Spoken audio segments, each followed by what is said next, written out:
podemos ver en esta imagen todo microorganismo que va a ingresar al, al torrente sanguíneo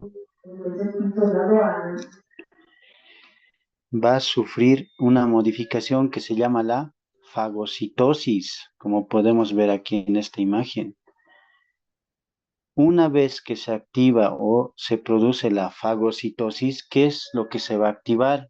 El sistema inmunológico, liberando la interleucina 1, alfa, beta, el factor de necrosis tumoral y la interleucina 6, aparte de los que hemos mencionado, ya sea los monocitos, macrófagos, neutrófilos, linfocitos T y los fibroblastos, considerándose de esa forma en pirógenos endógenos. Esos son los pirógenos endógenos.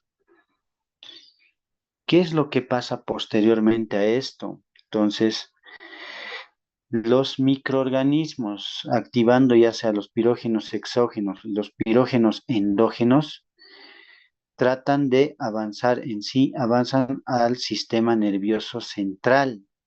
¿A qué nivel más que todo del sistema nervioso central? A nivel de las células endoteliales. Entonces, no pueden atravesar la barrera hematoencefálica. Pero, ¿qué es lo que pasa acá?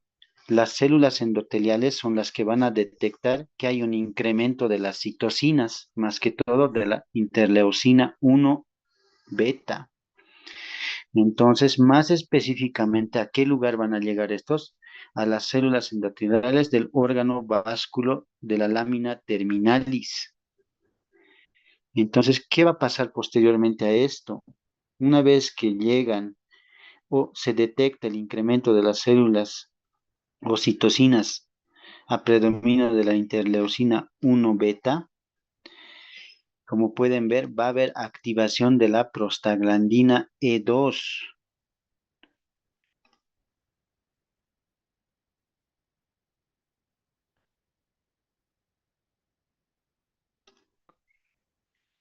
Acá, como pueden ver acá, eso es lo que activa a la prostaglandina E2. Ahí es donde se activa la prostaglandina E2. Y gracias a un mediador, un segundo mediador, que es el AMP cíclico,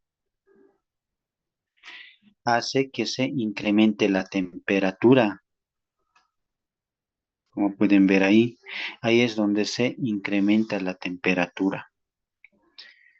¿Quién es el que le activa? El AMP cíclico, que es un segundo mensajero. Y eh, hace,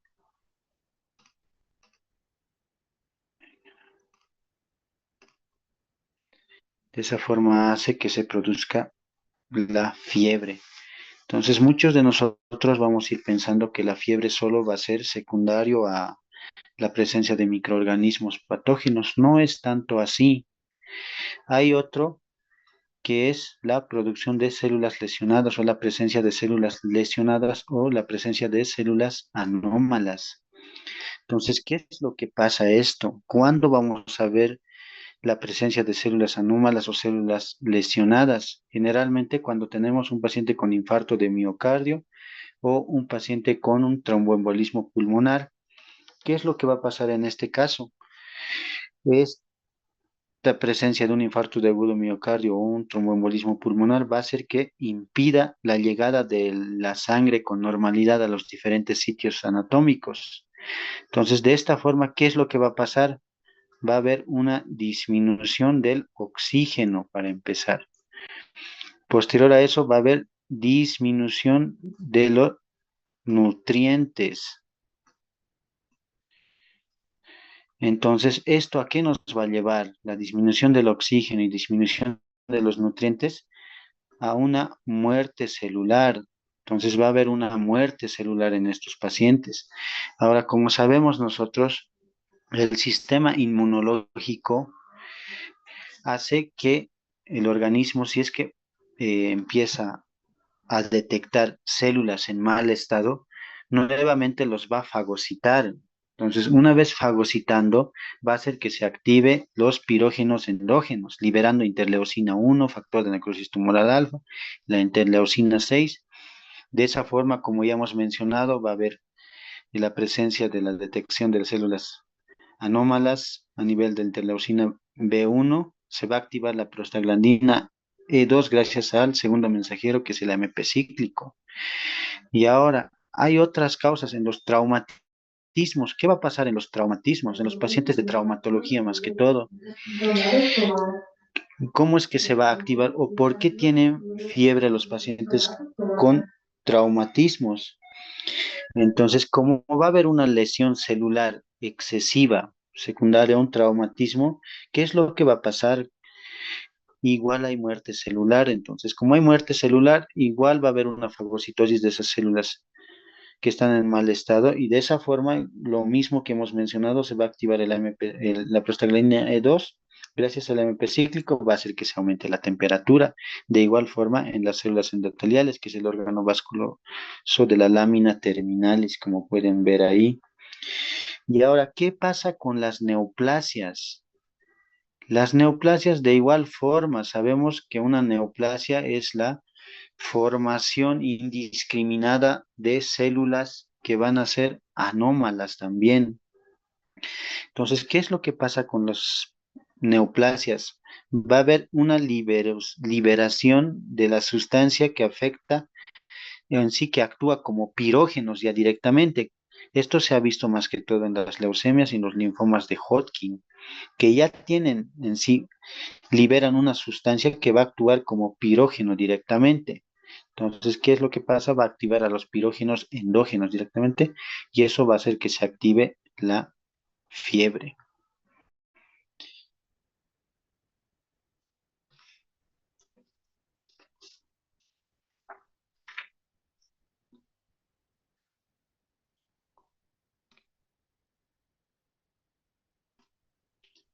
Ahora, hablando de esta diapositiva, una vez que la temperatura está por encima de 38,3 o menor a 40 centímetros de mercurio, va a haber la presencia de escalofríos. La persona va a empezar a temblar.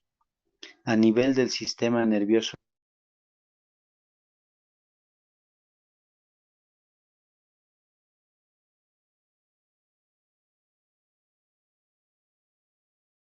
va a haber una vasodilatación central, que esto se va a reflejar con la presencia de cefalea.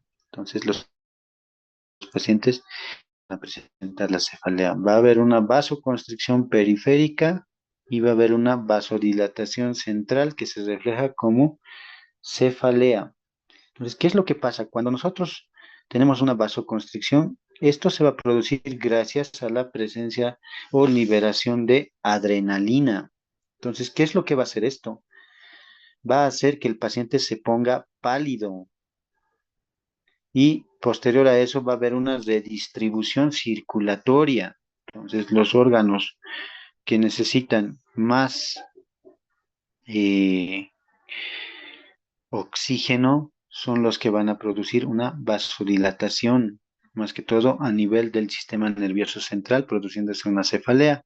Ahora, a nivel sistémico, ¿qué es lo que va a pasar? A nivel cardiovascular, se refleja como una taquicardia.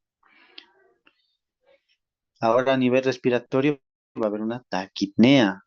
Y el, la prostaglandina E2 no solo es un segundo mensajero. Posterior a eso, cuando hay liberación de prostaglandina E2, ¿qué es lo que va a pasar? Va a haber la presencia de mialgias, artralgias, la presencia de leucocitosis, y eso es lo que nos va a generar un malestar general. Aparte de que puede haber una diaforesis, taquipnea. ¿Qué es lo que nos va a llevar esto? A una deshidratación. Ahora, acá tenemos el resumen de todo lo que hemos ido conversando. Todo empieza con la presencia de microorganismos o toxinas, ya sea generalmente bacterias, virus o parásitos. ¿Qué es lo que pasa? Que va a haber la liberación de pirógenos exógenos, como hemos dicho, gracias a las proteínas que llevan en su formación las bacterias. Esto va a hacer que se active el sistema inmunológico. Entonces, eso va a activar a los pirógenos endógenos. ¿Cómo se activa entonces el sistema inmunológico? Liberando interleucina 1, factor de necrosis tumoral alfa y la interleucina 6.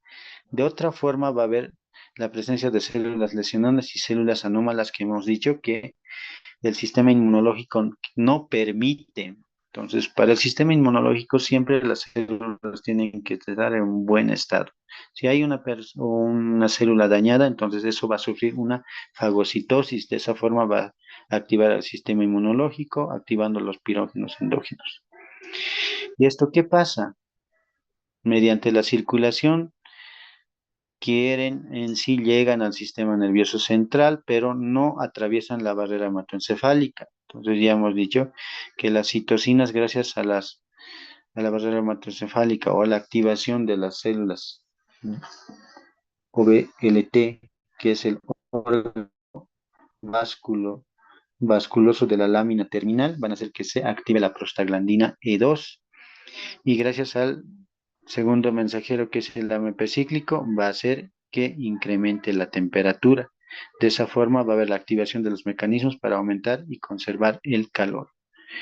Ya ahora hablando algo de los antipiréticos o los que utilizamos para disminuir la temperatura, ¿a qué nivel actúan? Nos bloquean a la prostaglandina E2, pero tenemos una proteína que se llama la ciclooxigenasa 2 más que todo, que esto es a nivel del hipotálamo.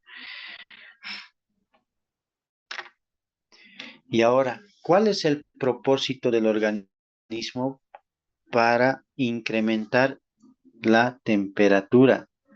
¿Por qué va a hacer que se incremente la temperatura?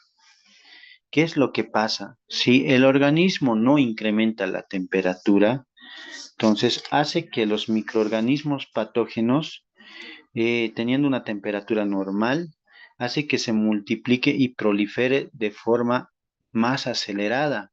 Entonces, como el organismo es tan sabio, hace que se incremente la temperatura. Entonces, ¿en qué le dificulta? Como pueden ver acá, si el paciente empieza a presentar un incremento de la temperatura, va a dificultar el crecimiento de los microorganismos. ¿Qué más? Va a mejorar la función inmunitaria, como que va a haber mayor producción de los linfocitos T, que son nuestras defensas. Y la literatura te dice que no es dañina la temperatura que no exceda mayor a los 40 grados centígrados. Pero una vez que empieza a sobrepasar la temperatura de los 40 grados centígrados, peor si llega a 42,2, va a empezar un daño celular. ¿Ya? Y el daño celular, una temperatura mayor a 42,2, ¿qué es lo que nos produce? Una acidosis, una hipercalemia y de igual forma hipoxia por mayor demanda celular. Y ahora, ¿qué es lo que? Esto es uno más que todo, esto es uno. ¿Qué es lo que pasa? Con cada grado de temperatura que va a ir incrementando en nuestro organismo, la tasa metabólica va a incrementar un 7%. Y ahora, en la parte cardiológica, ¿qué es lo que va a pasar? Con un incremento de un grado centígrado, va a incrementar 10 latidos por minuto en la parte cardiovascular y 5 ciclos de respiraciones o ciclos de respiraciones por minuto en la parte respiratoria. Al final, si va a haber un incremento mayor de lo que estamos mencionando nosotros, va a haber una mayor demanda de oxígeno, va a haber mayor taquicardia, mayor taquipnea, lo que va a hacer que el paciente ingrese en una confusión o delirio, hasta puede llegar a una hipoxia cerebral. Esto más que todo en jóvenes. En los pacientes adultos tenemos que considerar, en un adulto, tenemos que considerar que un adulto puede llegar a una hipoxia cerebral con una temperatura mayor o igual a 38,5.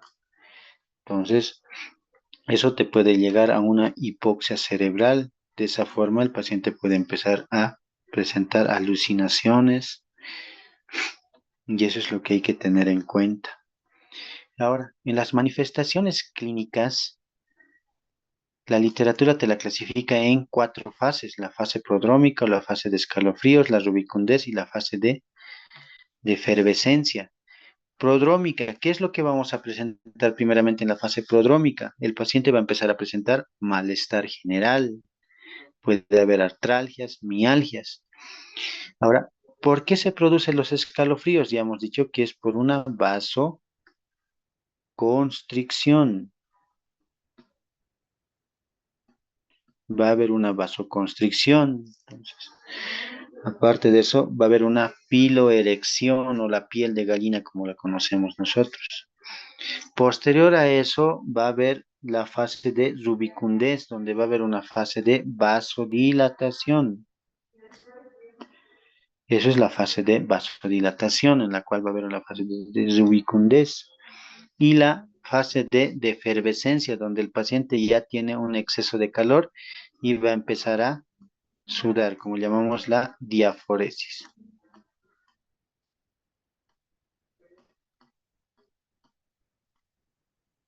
Ahí es donde empieza a aparecer la diaforesis.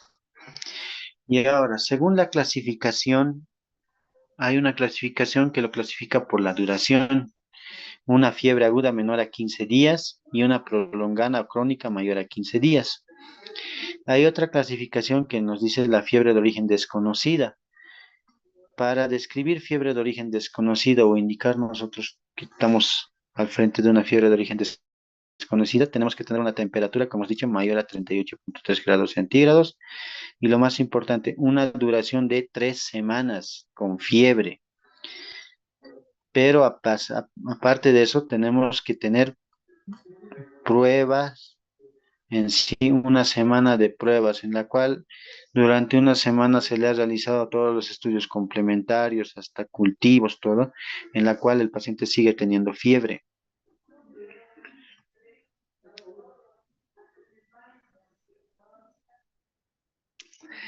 Y ahora, lo que hemos dicho, fiebre, condición en la que la temperatura corporal se encuentra por encima del intervalo normal, con desplazamiento del punto de referencia térmico del centro termorregulador. Y ahora, cuando hablamos de hipertermia, es lo mismo. Es una condición en la que la temperatura corporal se encuentra por encima del intervalo normal. Pero ¿qué es lo que lo cambia aquí? Este punto, donde no hay alteración del sistema termorregulador, sin desplazamiento del punto de referencia térmico del centro termorregulador. En sí no llega al centro termorregulador. Y ahora, ¿cuáles son las causas de hipertermia? Como pueden ver ahí, las causas de hipertermia van a ser el calor ambiental excesivo, más que todo, lo cual vamos a ver en el trópico. Entonces, si nosotros nos exponemos al sol que hay en el trópico, entonces de igual forma va a haber un incremento de la temperatura corporal, pero no va a haber afección del centro termorregulador, sino es por el ambiente mismo, por la producción de calor mismo, como está diciendo acá, disipación ineficaz del calor. Entonces, la hipertermia, más que todo, como les digo, vamos a verlo, vamos a vivirlo más que todo en lugares tropicales. Aparte de eso, no siempre es por eso, puede haber una producción de calor. Hay medicamentos que te incrementan la temperatura, como la levotiroxina, que se utiliza en el hipertiroidismo. Otros, como los anticolinérgicos y los simpaticomiméticos. Entonces, ¿cómo nos damos de cuenta o clínicamente qué es lo que nos va a producir una hipertermia? Va a haber calambres, te vas a sentir agotado y en ocasiones, si no controlas eso, puede haber el golpe de calor. Entonces, ¿qué es lo que hay que hacer esto? En estos pacientes, tienes que modificar el ambiente, presencia de medios físicos, la hidratación y suspender el tratamiento, como podemos ver, si es que estás recibiendo levotiroxina, entonces tenemos que suspender el tratamiento con levotiroxina. Y ahora, ¿qué es lo que pasa? Muchos de nosotros en ocasiones podemos pensar que lo más factible en estos casos es ponerlo al hielo, hasta agua fría. Sin embargo, no va a haber modificaciones porque no está llegando al centro termorregulador. Sin embargo, si tú lo vas a colocar a un paciente con agua fría o en un agua fría, al contrario, va a hacer que se active el centro termorregulador. De esa igual forma, va a incrementar la fiebre. Entonces, no lo favoreces. Ahora hay una terminología, como pueden ver ahí, la hipertermia maligna. ¿A qué nos referimos a hipertermia maligna? La hipertermia maligna se considera que es un trastorno genético autosómico dominante. Entonces, ¿esto a qué hace referencia o por qué se produce? Se va a producir gracias a la liberación indiscriminada de calcio intracelular. Entonces, ¿cuándo vamos a ver esto? Se va a manifestar con contracciones musculoesqueléticas descontroladas, incremento de la temperatura central, en respuesta a un anestésico o una situación. Entonces, muchas veces estos pacientes se han visto en el transoperatorio, más que todo los de la especialidad de anestesiología son los que ven esto, secundario a un anestésico. Entonces, ¿qué es lo que pasa? ¿Qué es lo que hay que hacer en estos casos? Utilizar relajantes musculares que bloqueen la liberación de calcio, que tenemos pocos medicamentos. Uno de los medicamentos es el dantrofeno.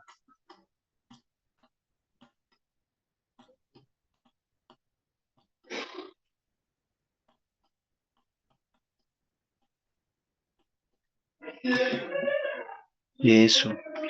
Y con eso concluyo mi presentación.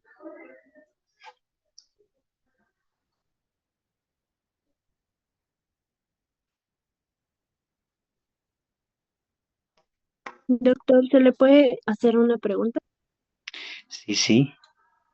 Ya, en un golpe de calor, eh, bueno, nos dice o sea, ¿qué criterios se puede tomar para saber que este paciente va a entrar a cuidados intensivos? No, el golpe de calor, como les digo, la hipertermia siempre la van a vivir en lugares tropicales. ¿Cómo se van a dar de cuenta que el paciente está en hipertermia? Va a empezar a presentar calambres, se va a sentir agotado. ¿Y por qué? Porque se está deshidratando de igual forma también este paciente. Entonces, ¿qué es lo que tienen que hacer en ese caso? Llevarle a un ambiente o modificar el ambiente en sí, lo van a llevar a la sombra. ¿Qué es lo van a medios físicos? Pañitos fríos lo pueden. La hidratación, eso va a ser lo más importante de ese tratamiento. Entonces, no se ha visto que estos pacientes ingresen a terapia porque si tú lo llevas a un ambiente más fresco, entonces va a empezar a disminuir la temperatura y como no hay afección del centro termorregulador, entonces la recuperación es más pronta. Y si este paciente logra o tiene convulsiones o está ya botado ahí o puede entrar en coma, porque, bueno, he investigado y dice que sí se puede alterar hasta su creatinina, lo que investigué, también que, bueno, eso investigué. Sí, está bien. Como tú dices, ¿qué es lo que va a pasar? Si tú vas a estar muy expuesto mucho tiempo a un calor excesivo, ¿qué es lo que va a hacer? Primeramente te va a deshidratar, vas a tener pérdida de agua juntamente con electrolitos. Entonces, ¿qué es lo que va a pasar en estos casos? Esto te va a llevar a una falla renal aguda prerrenal por falta de hidratación más que todo. Y ahora las convulsiones van a ser secundario a un incremento del potasio, puede ser, más que todo, y por la deshidratación. Entonces el cerebro mismo se va a deshidratar y eso puede llevarte a una convulsión. Entonces, ¿qué es lo que hay que hacer? Hay que hidratarlo, llevarlo a un ambiente más fresco y con eso se va a modificar. Y si no realizas eso, sí puede pasar a mayores, ¿no? Va a haber una mayor deshidratación, va a haber un mayor, en sí va a haber un incremento de la frecuencia respiratoria, frecuencia cardíaca, que eso te puede llegar igual a un- una evolución desfavorable. Muchas gracias, doctor. Doctor, tengo una pregunta también. Te Eh, escucho. ya. Estábamos mencionando, bueno, he escuchado en la exposición donde se dice que ya no se le debería de bañar al paciente en caso de que tuviera una fiebre. ¿Por qué eso ya no se usaría, doctor? ¿Eso ya no sería un método para bajar la fiebre o qué causaría? No, no, eso es en la hipertermia. Como sabemos, la hipertermia igual es el incremento de la temperatura corporal, pero sin afección del centro termorregulador. Y ahora muchos piensan que directamente hay que llevarlo a o bañarlo con agua fría. Entonces, como no hay afección del centro termorregulador, tú al estimular o en sí al bañarle con agua fría, al contrario, vas a estimular el centro termorregulador. Y ahora, como hemos dicho, el centro termorregulador está en el hipotálamo. Entonces, vas a activar más que todo lo que hemos dicho, al órgano vasculoso de la lámina terminal. Entonces, ¿qué es lo que va a pasar? Eso va a incrementar al contrario la temperatura. No te va a bajar la temperatura. Lo que tienes que hacer es solo modificar el ambiente, medios físicos e hidratación. Pero en relación a la fiebre, entonces es otra cosa, porque hay afección del centro termorregulador. Entonces, si lo llevas a un lugar frío o le pones o lo bañas con agua fría o generalmente utilizamos soluciones frías, ahí sí te funciona. Ah, ya, entonces esto en la hipertermia no funciona, funciona, pero en la fiebre ya no, doctor, ¿no? En la hipertermia no te va a funcionar, pero en la fiebre sí te va a funcionar. Ah, ya, Ujú. ya, doctor. Doctor, Te escucho. ya, buenas tardes. Le tengo una pregunta, doctor. ¿Por qué algunos pacientes con infecciones graves no presentan fiebre? ¿A qué se debería esto, doctor? No, más que todo vas a ver en pacientes adultos mayores. ¿Qué es lo que pasa?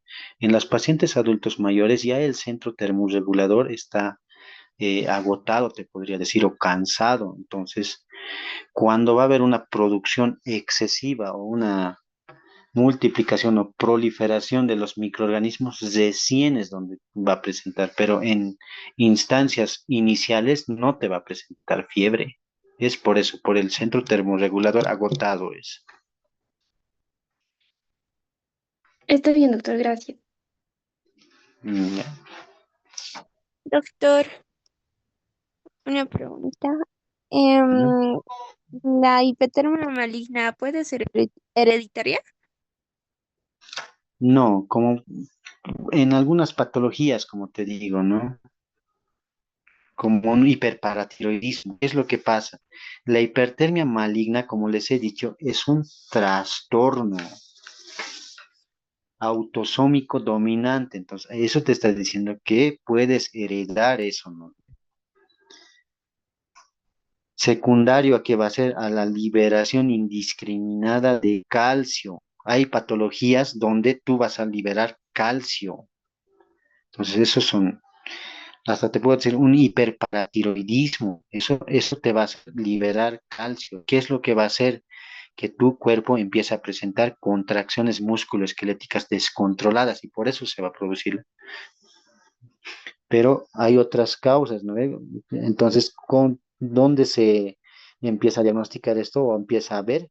En, en pacientes transoperatorios, donde lo están operando.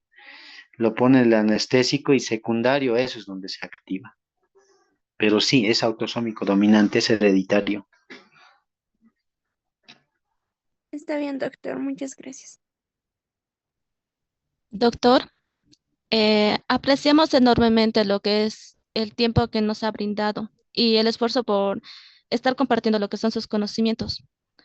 De antemano también agradecemos su exposición, doctor, y esperamos contar con su presencia en futuras actividades académicas. Agradecemos por aclarar también las dudas de los estudiantes. Muchas gracias, doctor. Gracias a ustedes. Hasta luego. Hasta luego, doctor. Muy buenas tardes. Buenas tardes.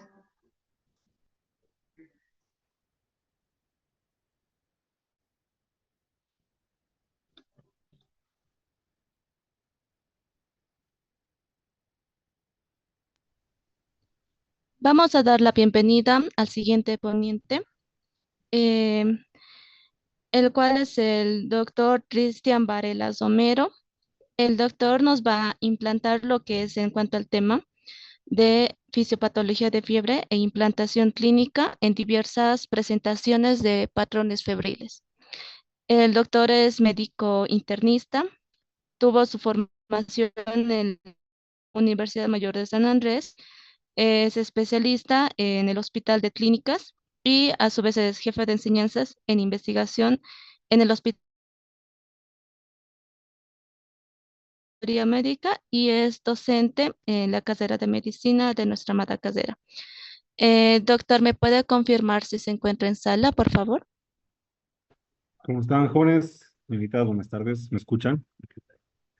Sí, doctor, se escucha. Perfecto. Si me pueden ayudar para compartir las diapositivas, por favor. Está bien, doctor.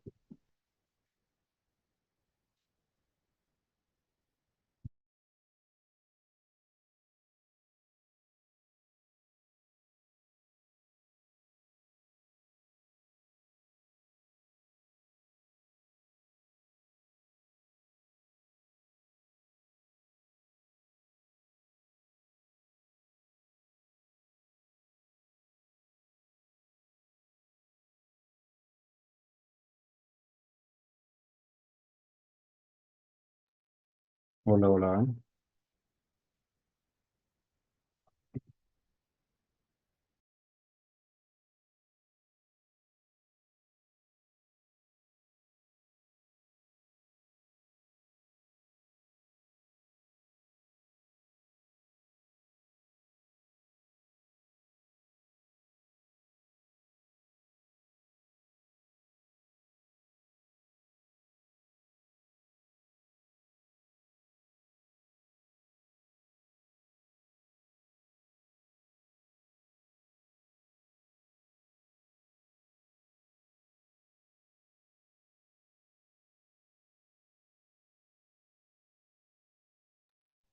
Y eso se puede compartir.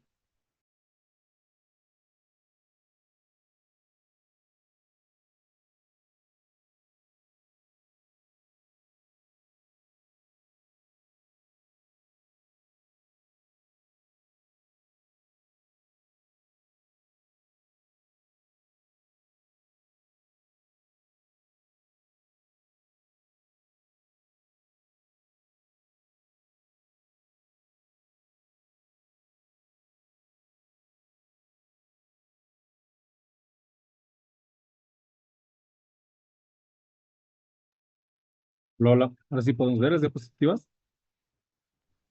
Sí, doctor, se puede ver las diapas y se escucha. Perfecto. Muy bien. Bueno, en primer lugar, agradecer al comité organizador por la invitación. Siempre es bueno ser parte de todo lo que es actividad académica. Y bueno, el legado que todos dejamos es nuestros conocimientos, experiencias de vida, sobre todo en el área de salud, ¿no? Para comenzar ahora vamos a hablar un poquito de lo que es la fisiopatología de la fiebre. Antes de, bueno, esto quizás ya lo han visto, no lo sé, pero vamos a hacer un pequeño recordatorio en lo que es el ciclo circadiano de la temperatura. Todos sabemos que nuestro organismo necesita una temperatura para poder una homeostasis y tener un metabolismo y un catabolismo celular efectivo. Es decir, la temperatura corporal normalmente es entre 36,5 grados centígrados hasta 37,2 grados centígrados. ¿Ya? Eso es lo normal. Pero obviamente el organismo debe tener incrementos de la temperatura y disminuciones de la misma en ciertos horarios para poder regular justamente este metabolismo y este catabolismo celular, ¿ya? Y es por eso que la temperatura tiene un ciclo circadiano, donde en horarios de la mañana la temperatura tiene un valor normal, entre 36,5 y 37,2. En la tarde hay una ligera disminución, que no supera el grado, y en la noche hay un ligero incremento. Obviamente esto se debe al estado de reposo en que entre el organismo deja de formar AMP cíclico, deja de formar elementos catabólicos, por lo tanto, obviamente el cuerpo debe descansar. Entonces, nuestro centro termorregulador, que es a nivel hipotalámico, regula esta temperatura subiéndola un poquitito.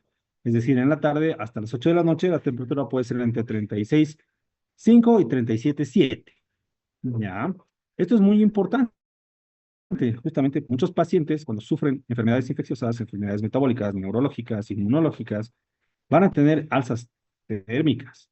Y estas alzas térmicas muchas veces son a predominio nocturno. Pero ojo, y aquí suele haber muchos errores cuando uno llega al internado o cuando hay personal de enfermería que no tiene el conocimiento, donde en la noche miran al paciente y está 37,7 y lo reportan como febrícula.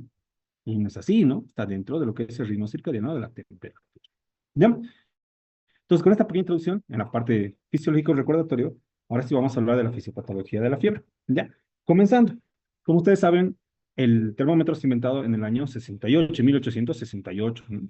A través de Ulrich, quien ha sido el primero en definir que obviamente la medición de la temperatura es determinante y es un signo claro de muchas enfermedades. Ya, eso dicen los libros. Pero ojo, Hipócrates, 400 años antes de Cristo, ya tiene en mucha literatura descripciones muy precisas de lo que es el incremento de la temperatura. Es decir, Hipócrates describía que había una elevación progresiva, una meseta de la temperatura, ¿ya? Y obviamente una caída eventual. Y esto hacían mediciones sin termómetro. O sea, ellos no tenían un termómetro como ya cuando se desarrolló en 1868, sino simplemente había una persona que se paraba al lado del paciente y comparaba su temperatura con la del paciente. Entonces era el termómetro humano. Entonces era el que se pegaba al lado del paciente para ver, ¿no? ¿Qué sucedía? Y fue interesante porque ya Hipócrates, imagínense, 400 años, asoció estos incrementos, estas modificaciones de la temperatura, esta fiebre, a enfermedades como malaria, brucelosis y fiebre tifoidea. ¿Ya? Ahora, dentro de esto, vamos a recordar que obviamente nuestro organismo va a desencadenar la fiebre por la activación de agentes pirógenos, es decir, los pirógenos exógenos, que estos van a actuar a nivel de una disregulación a nivel endógena, modificando así la temperatura. Obviamente, para todo esto, nosotros tenemos muchas estructuras que se encargan de regular la temperatura. Obviamente, la más importante es el hipotálamo, ¿no? Es el hipotálamo el centro regulador de temperatura. Tenemos el centro termorregulador principal, pero tenemos estos termorreguladores accesorios, ¿ya? Ahora, para ello, por ejemplo, la piel es muy importante en la regulación de la temperatura. Las glándulas sudoríparas para poder liberar calor. Los vasos sanguíneos que obviamente se encargan de, mediante la vasoconstricción, mantener calor y vasodilatación, liberar calor. La serotonina, de la misma forma. La bradecinina, la noripinefrina, al ser una catecolamina, actúa en la contracción vascular, por tanto retiene calor.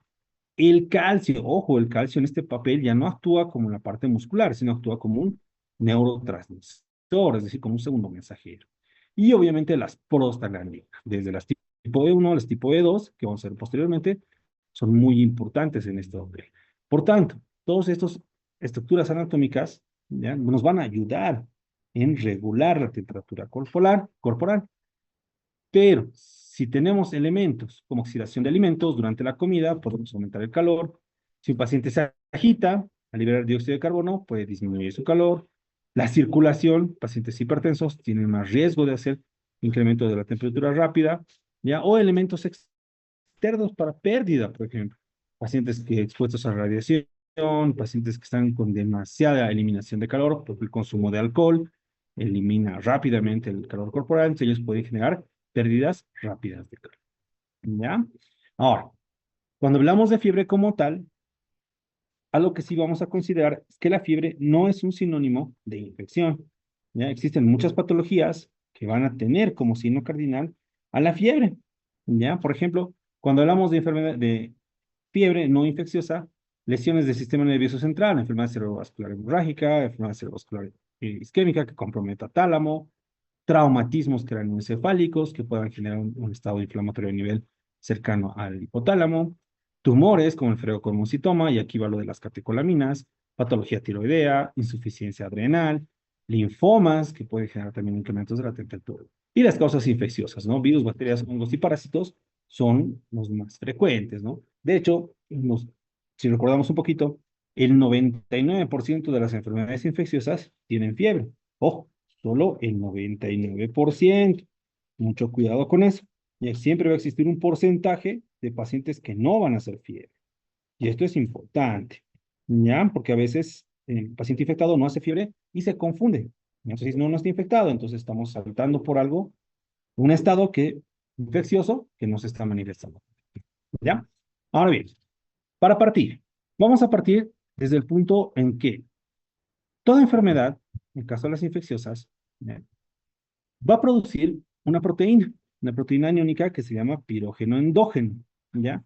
Esta proteína ha sido descrita por primera vez por Atkins y Wood en 1955, ¿ya? Ahora, esto es importante porque esta proteína endógena va a ser estimulada por diferentes microorganismos, incluso por lo que es la respuesta, la formación de antígeno anticuerpo, ¿ya? Por drogas, por polinucleótidos, por exotoxinas. Entonces, varios elementos van a activar este pirógeno endógeno, ¿ya? Ahora, este pirógeno endógeno también se ha visto que es producido por los leucocitos humanos, ¿ya? Hay un estudio del año 66 donde Sjögren, Wolf y Boder han descrito que realmente había gran cantidad de pirógenos endógenos que se liberaban por los leucocitos humanos. Obviamente, estamos hablando del 66. Aquí se atribuía que el inicio del proceso febril era más asociado a los leucocitos. ¿De los leucocitos a qué células? A las polimorfonucleares, ¿ya? Pero estudios posteriores han demostrado que no solo los leucocitos pueden estimular la formación del pirógeno endógeno, sino también los monocitos, los eosinófilos, incluso pueden hasta 40 veces más activar la formación de pirógenos endógenos, ¿ya? Ahora, estos pirógenos endógenos también pueden ser estimulados mediante las células macrófagas, ¿ya? Aquellos que pueden fagocitar microorganismos o elementos circulantes a nivel de tejido, pueden activar los pirógenos endógenos, ¿no? Y tenemos como son las células de Kupffer a nivel hepático, los macrófagos peritoneales, los macrófagos pulmonares, y otro tipo de células que pueden generar la fagocitosis de agentes, y obviamente esto estimulaba la activación de pirógenos endógenos, ¿ya? Pero en la actualidad, ¿qué se ha encontrado? Que los pirógenos endógenos, ya los linfocitos, o sea, la realidad es que no tienen ese papel como se describía al principio, de que ellos eran los principales productores de pirógenos endógenos. No. Actualmente se ha demostrado que los linfocitos no tienen la capacidad de producir el pirógeno endógeno, ¿ya? Ah, pero ¿cuál es el papel que tienen? Ellos tienen un papel de que se van a sensibilizar, van a formar antígenos, y obviamente este antígeno va a ser una memoria para que, una vez que un organismo es fagocitado por macrófagos o neutrófilos, se va a liberar la linfoquinina o la linfoquina. Y esta va a ser la que va a estimular, es decir, el linfocito va a liberar la linfoquina para estimular la formación de los pirógenos endógenos, ¿ya? Ahora bien, una vez que se liberan los pirógenos endógenos, obviamente el hipotálamo anterior, a nivel de la región preóptica, tiene un cúmulo de neuronas termosensibles. Estas neuronas son las que se van a encargar de controlar la temperatura corporal y obviamente mantenerla normal, pero son altamente sensibles, es decir, reactivas a los pirógenos endógenos. Entonces, si estos pirógenos endógenos llegan a la hipotálamo anterior, es decir, llegan al centro termorregulador principal, entonces ahí vamos a estimular nuevamente una cascada que va a incrementar la temperatura corporal. Es decir, hasta aquí tenemos dos elementos importantes, los pirógenos endógenos, que son formados por monocitos, eosinófilos, estimulados por la sensibilización de los linfocitos, ¿ya? Y a través de esto llegamos al centro termorregulador para que éste empiece a desensibilizarse, ¿ya? Ahora, además del centro termorregulador principal, lo que les mencionaba hace rato, tenemos centros termorreguladores accesorios, ¿ya? Uno, por ejemplo, a nivel de la médula ósea, es muy importante, a nivel peritoneal y a nivel de grandes vasos sanguíneos, ¿ya? Aquí tenemos cúmulos neuronales que van a transmitir la percepción de la temperatura hacia el centro termorregulador principal. Ahora bien, para que me entiendan bonito, aquí, por ejemplo, muchas personas, pacientes desnutridos, pacientes caquéticos, pacientes seniles, al no tener la piel adecuadamente, el tejido celular subcutáneo, es decir, es más pequeñito, la circulación sanguínea es deficiente, la médula ya no trabaja al 100%. Por tanto, con el envejecimiento se produce un fenómeno que se llama inmunosenescencia. Este fenómeno va a generar una disregulación de la percepción de la temperatura externa, lo que obviamente predispone a que estos pacientes muchas veces no tengan la capacidad de desarrollar la fiebre, o sean pacientes que sean más tendentes a las hipotermias en casos de infecciones. ¿Ya? Entonces es algo muy importante que no solo el centro termoregulador principal es el que participa plenamente en la fiebre, no. También tenemos los centros termoreguladores accesorios. Pues si obviamente estos son deficientes, van a confundir al principal. Entonces este principal va a percibir que hay frío en lugar de calor. Hay un metabolismo más lento en lugar de un metabolismo acelerado. Entonces obviamente esto genera que no se active la cascada de la fiebre. ¿Ya? Ahora, una vez que el pirógeno endógeno es liberado a la circulación, este, como hemos dicho hace rato, llega al centro termoregulador principal, se va a unir a receptores específicos propios del pirógeno endógeno. ¿Ya? Por tanto, van a empezar a estimular la síntesis de prostaglandinas, ¿ya? Sobre todo prostaglandinas de la serie E1 y E2, es decir, interleucina 1, interleucina 6, factor de la necrosis tumoral alfa, interferón gamma.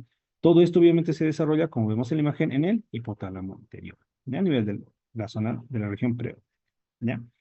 Por tanto, va a empezarse a formar neurotransmisores mediante la producción de monaminas y AMP cíclico.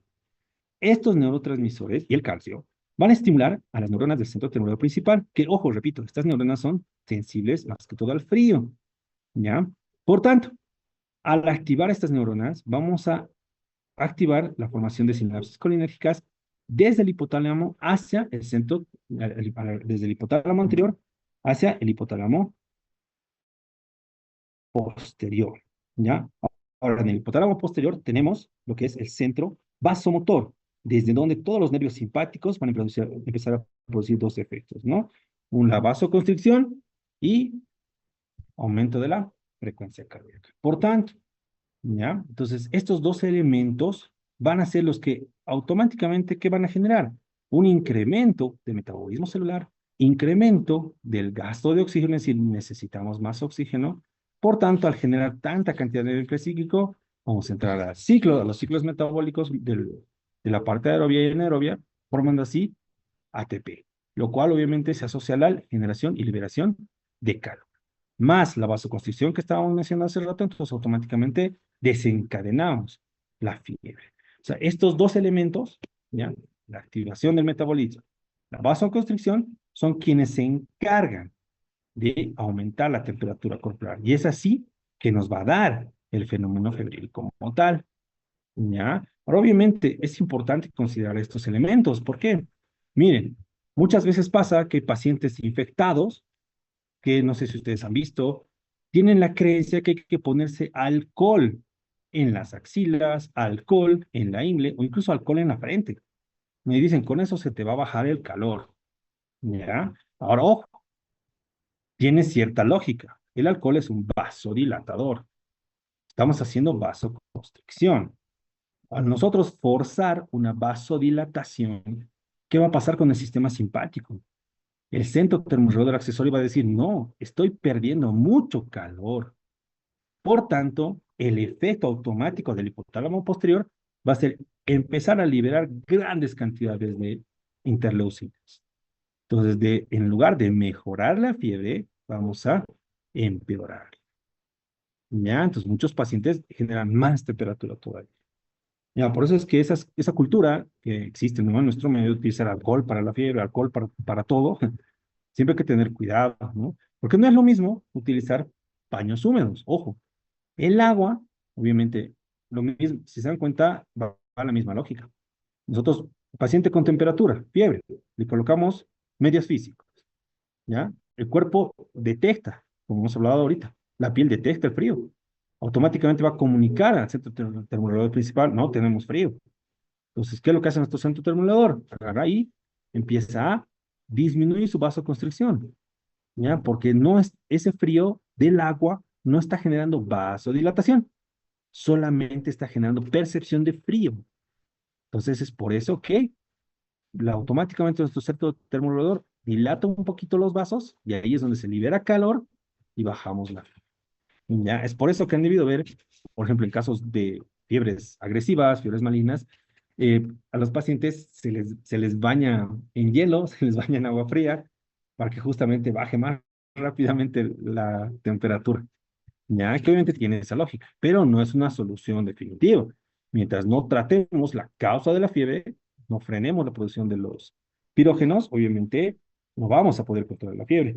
Y aquí viene algo interesante e importante, que obviamente todos los AINES, aspirina, van a actuar justamente en el bloqueo de la formación de prostaglandinas. Ya por lo tanto, al bloquear la formación de prostaglandinas, vamos a actuar directamente en lo que es el centro termoregulador principal, en el hipotálamo anterior. Ojo, no estamos frenando el pirógeno endógeno, ¿no? No lo estamos cortando, lo que estamos cortando es la cascada de la fiebre, ¿ya? Entonces, eso es algo que nos ayuda, obviamente, a controlar la fiebre, pero tampoco nos cura nada, no nos resuelve nada, ¿ya? Y para terminar, algo bonito son los tipos de fiebre que se han ido describiendo hasta el día de hoy, ¿no? Por ejemplo, la fiebre continua son aquellos pacientes que cursan procesos infecciosos, sobre todo, donde no existe una variación por debajo de 1 centímetro, de 1 grado centígrado. Es decir, son pacientes que tienen temperaturas de 38, 39, 40, es decir, siempre oscilan de 39, 40, 38. Entonces, obviamente, eso se ha asociado más a cuadros de tipo fiebre tifoidea, infecciones virales pulmonares, ¿ya? Ahora, existe también la fiebre remitente, que esta es una fiebre interesante. ¿Por qué? Porque es una fiebre que es continua, pero a momentos esta temperatura vuelve a ser normal, oscila entre los 37, 37,5, ¿ya? Tiene fluctuaciones que pueden variar 1 grado, es decir, el paciente está ahorita con 37,5, pasan 2 horas y de repente mi paciente está con 38,5. Pasan 2 horas y otra vez vuelve a 37,5. Predominantemente en la noche, estos pacientes tienen incrementos continuos, es decir, el paciente se entra a dormir 8 de la noche y a las 10 de la noche de repente ya está con 38,5. ¿Ya? Entonces, esta fiebre remitente se ha asociado de la misma forma a fiebre tifoidea, a pacientes sépticos, pacientes con tuberculosis o pacientes con fiebre reumática. ¿Ya? Las fiebres intermitentes, por ejemplo, esto ya se da en casos de severidad. Aquí las fiebres intermitentes es cuando el cuerpo está en alta actividad catabólica, está formando interleucinas, pero llega a un punto de agotamiento. Entonces el paciente tiene oscilaciones de temperatura normal y fiebre. Temperatura normal y fiebre por horas. Es decir, la temperatura puede incluso llegar hasta los 36,3, 36,5 y dispararse de nuevo. Pacientes sépticos, que suele pasar, ¿ya? Ahora, las fiebres intermitentes, es decir, las fiebres fásicas. Tenemos fiebres fásicas, es decir, puede ser bifásica, trifásica o la cuadrafásica, ¿no? Cuaternaria, llamada clásicamente en nuestro medio.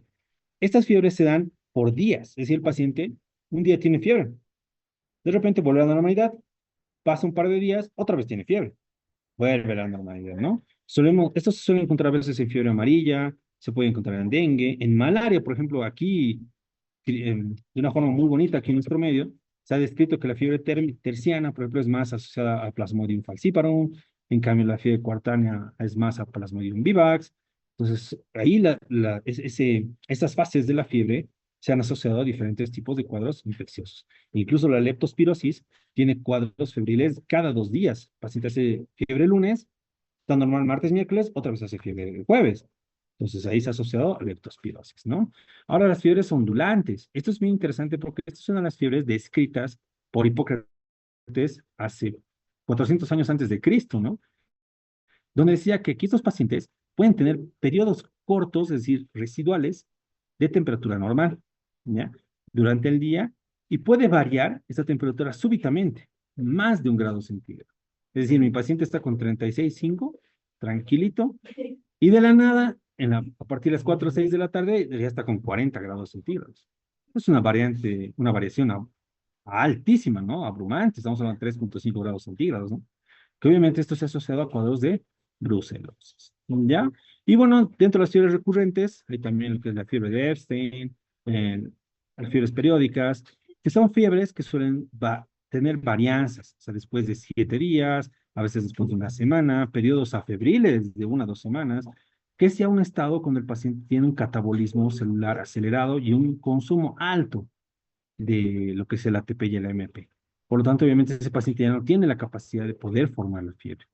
Entonces, esto es asociado a lo mismo igual a cuadros de sepsis o cuadros de pleuritis, ¿no? Estos suelen ser los cuadros un poco más agresivos, cuando vemos fiebres recurrentes. De hecho, nosotros hemos tenido a veces pacientes por 10 meses infectados, ¿no?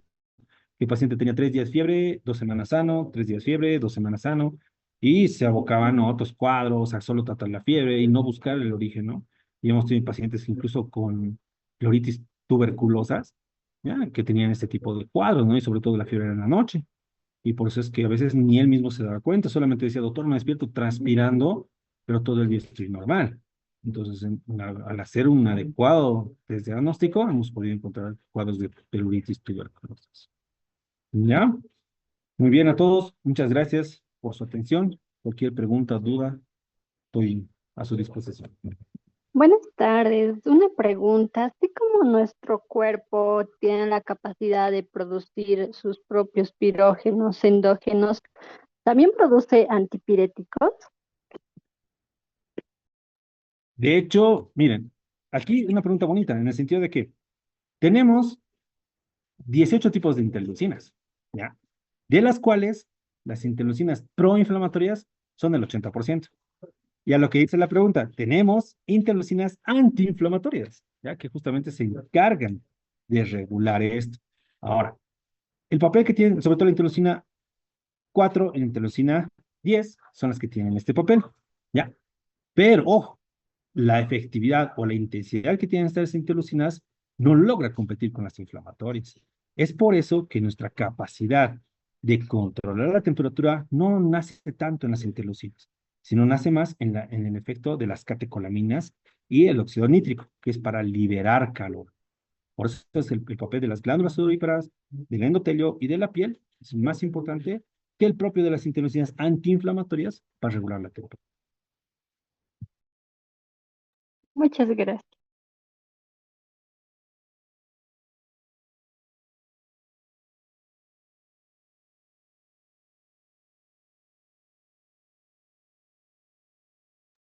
Si tienen alguna otra duda, jóvenes y señorita, pregúntenlo nomás al docente o si no, se escríbanlo en lo que son los mensajes.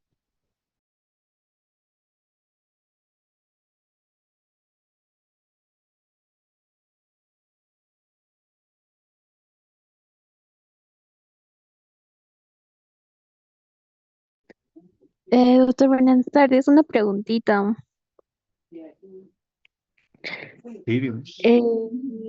Doctor, quería preguntarle, en caso de los bebés, cuando llegan a un punto ya de que están con una fiebre muy alta, ¿por qué llegan a convulsionar?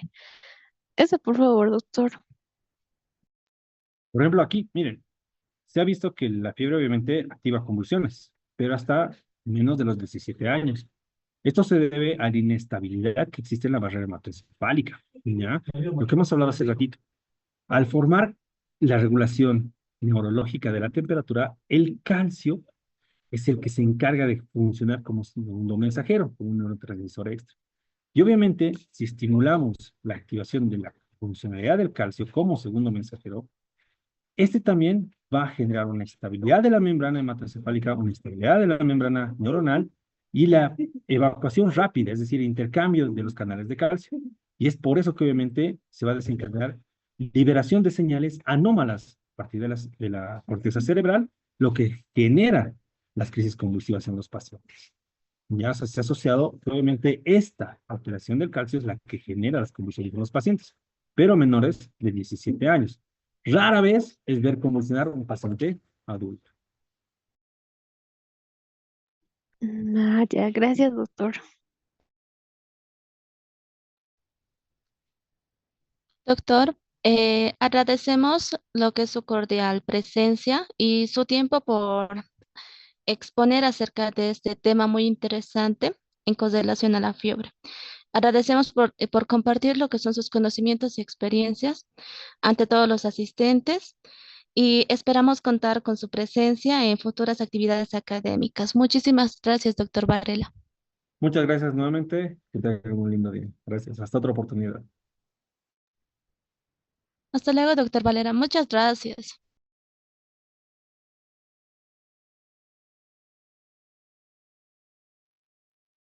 Bueno, participantes, continuando con el programa, vamos a darle paso a la siguiente ponencia a cargo del doctor Meliton Quispesera, el cual es docente de pregrado y jefe de cátedra de Semiología Medicina 1 de la Universidad Pública del Alto. Además es especialista en medicina interna. El doctor Meliton nos va a brindar su conocimiento en el tema de POT para un abordaje basado en evidencias y criterios clínicos.